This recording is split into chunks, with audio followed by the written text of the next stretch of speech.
Hi there, Facebook friends.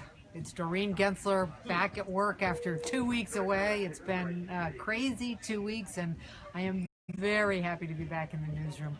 I'll tell you about the experience that I had in Northern California. Went out there with some college girlfriends for a long planned vacation. We got there a week ago Saturday and had a great time Saturday and Sunday.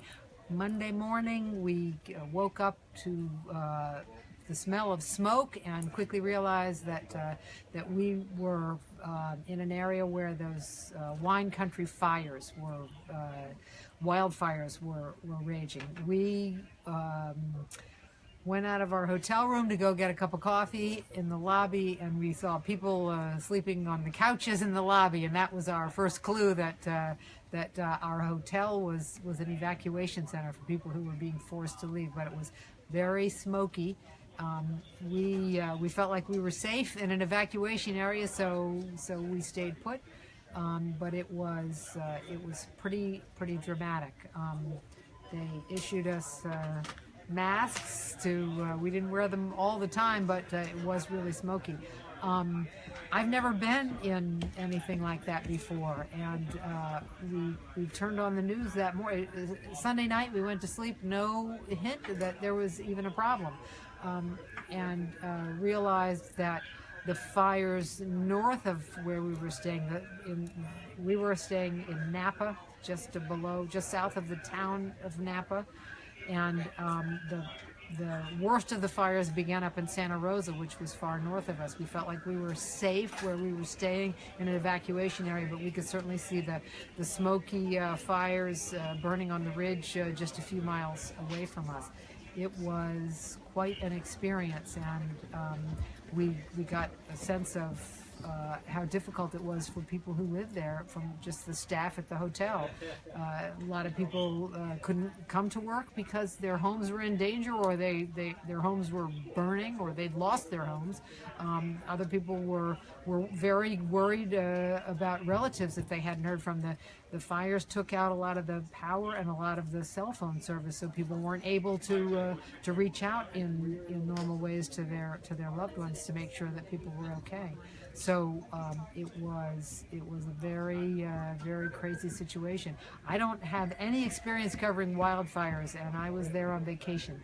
I wasn't about to go add myself to the casualties, so I didn't get up close to the damage. But driving, we left Napa to go on a field trip because it was so smoky.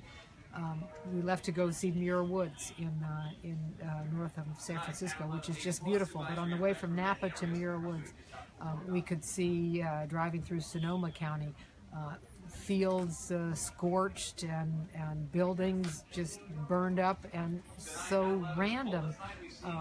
There'd be a building completely burned to the ground, and right nearby there'd be another home or business that wasn't touched. So very unpredictable and fast moving and dangerous.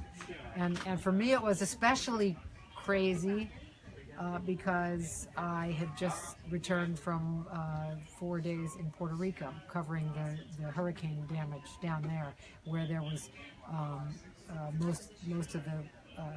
most of the island doesn't have power, and there's no cell service anywhere you go. So to go from that to the contrast in California wine country was pretty crazy. If you have questions, I have a couple minutes before the 6 o'clock news. So if I can answer any of the questions you have, please put them in on Facebook.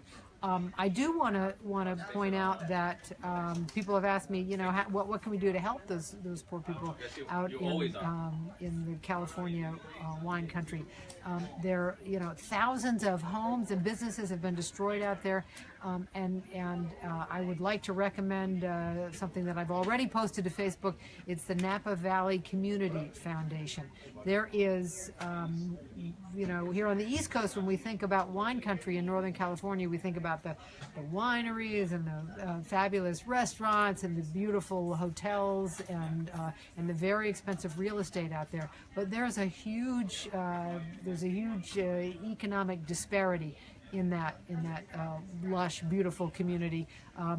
We don't really think about all the workers who are picking the grapes and driving the trucks and staffing those restaurants and resorts that so many tourists enjoy. And for them, recovery is going to be especially difficult. So many of them have lost their homes, and in a lot of cases they've lost their jobs and their incomes too. So the Napa Valley Community Foundation is what our contacts in Napa were suggesting as a way to help out. Anybody have a question? We do. We have one from Todd Bates. He wants to know what it was like being in Puerto Rico. Puerto Rico was I've never seen damage like that. And I was there 2 weeks after the hurricane hit. Still, only about 10% of the island had power, and we couldn't make phone calls. We couldn't get online. We went down there thinking that we would be sleeping on cots in a studio at the Telemundo building down there, and just through a lucky break, somebody, a hotel with a generator, rooms freed up, and we didn't have to sleep on cots. But just the trees completely stripped of their leaves, the ones that were still standing, just destroyed. Houses wrecked. If you've been to San Juan and the whole strip with all the beautiful high-rise fancy hotels, one building after another building after another building, all dark. Really startling to see that at night. I did not get out of San Juan. Did not get very far out of San Juan, but the damage there is even worse.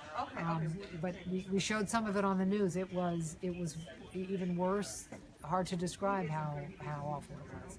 We have one more question. Penny Rhodes wants you to describe your California experience in one word.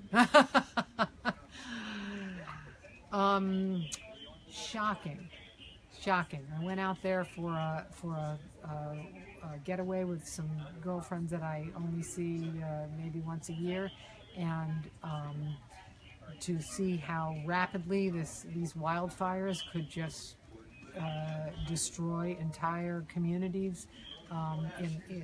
It was just really shocking. Well, great. Thank you, Dorren. Okay, thank you, and I'll see you for News 4 at 6 in just about 25 minutes. It really is good to be back.